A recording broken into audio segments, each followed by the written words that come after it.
Warga Jalan R. Sukamto, Lorong Kelinci, Palembang melakukan gotong royong membersihkan drainase pada Jumat 14 November 2025 untuk mengantisipasi banjir di musim hujan.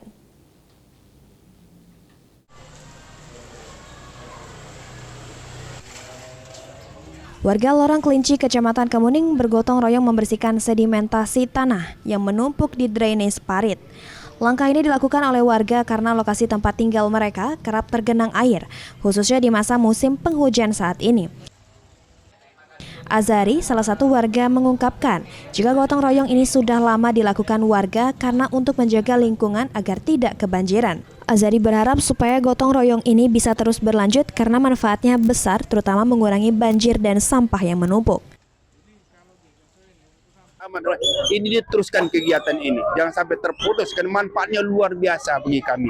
Contohnya menanggulangi banjir, memperbaiki lingkungan, ada gerobak sampahnya datang, nah ini manfaatnya luar biasa.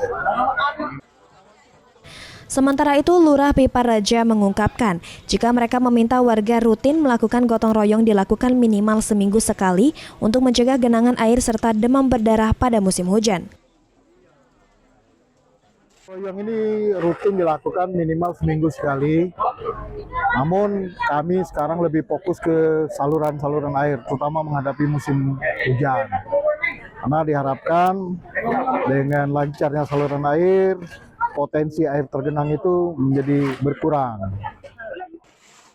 Dengan gotong royong yang dilakukan warga, diharapkan mampu menekan resiko banjir di wilayah Kemuning, tepatnya di Lorong Kelinci.